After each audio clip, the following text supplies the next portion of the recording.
Selamat pagi, siang, sore, dan malam. Pasti kalian bertanya-tanya dong, bagaimana sih proses pembentukan spermatogenesis dan oogenesis itu terjadi? Nah, di video kali ini saya akan memberitahu kalian bagaimana proses spermatogenesis dan oogenesis itu terjadi. Oke, proses spermatogenesis. Tahap pembentukan spermatozoa dibagi atas 3 tahap, yaitu 1. Spermatocitogenesis merupakan spermatogonia yang mengalami mitosis berkali-kali yang akan menjadi spermatosit primer. Spermatogonia merupakan struktur primitif dan dapat melakukan reproduksi dengan cara mitosis. Spermatogonia ini mendapatkan nutrisi dari sel-sel Sertoli dan berkembang menjadi spermatosit primer. Spermatogonia yang bersifat diploid berkumpul di tepi membran epitel germinal yang disebut spermatogonia tipe A. Spermatogonia tipe A membelah secara mitosis menjadi spermatogonia tipe B. Kemudian setelah berkali-kali membelah, sel-sel ini akhirnya menjadi spermatosit primer yang masih bersifat diploid. Spermatosit primer mengandung kromosom diploid 2N pada inti selnya dan mengalami meiosis. Satu spermatosit akan menghasilkan 2 sel anak, yaitu spermatosit sekunder. Tahapan meiosis. Spermatosit primer menjauh dari lamina basalis.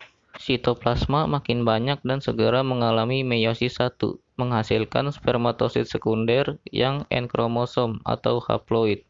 Spermatosit sekunder kemudian membelah lagi secara meiosis 2, membentuk 4 buah spermatid yang haploid juga.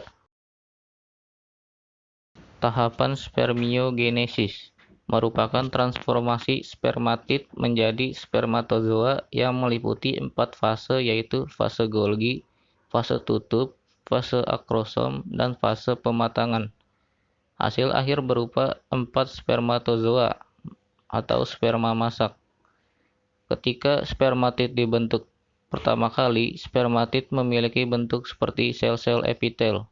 Namun setelah spermatid mulai memanjang menjadi sperma, akan terlihat bentuk yang terdiri dari kepala dan ekor. Proses oogenesis. Sel-sel kelamin primordial.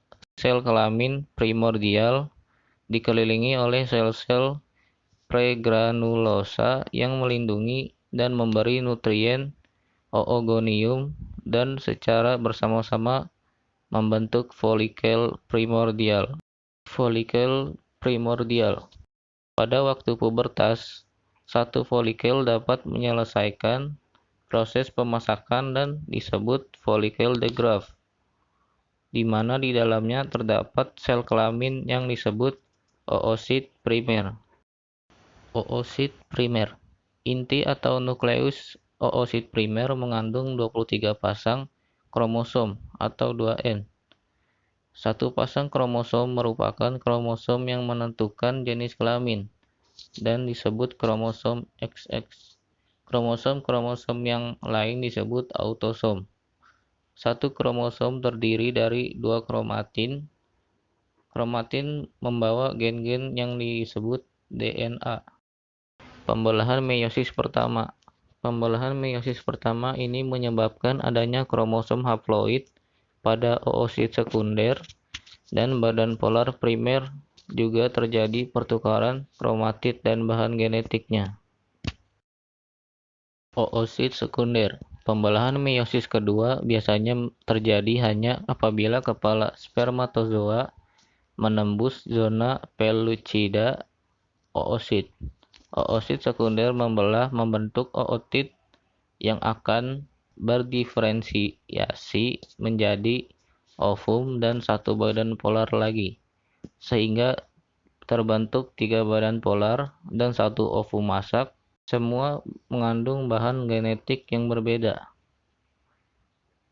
Ketiga badan polar tersebut secara normal mengalami degenerasi. Ovum yang masak yang telah mengalami fertilisasi mulai mengalami perkembangan embrional. Untuk lebih jelasnya, silakan lihat foto berikut.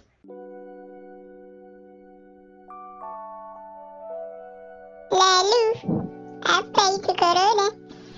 Dan bagaimana cara menghindari agar kita tidak terinfeksi? Coronavirus merupakan keluarga besar virus yang menyebabkan penyakit pada manusia dan hewan. Pada manusia, biasanya menyebabkan penyakit infeksi saluran pernapasan, mulai flu biasa hingga penyakit yang serius seperti Middle East, MERS, dan sindrom pernapasan akut berat, Severe Acute Respiratory Syndrome atau SARS. Cara menghindari virus corona adalah sebagai berikut.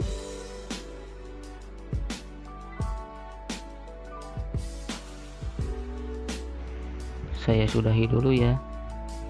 Terima kasih.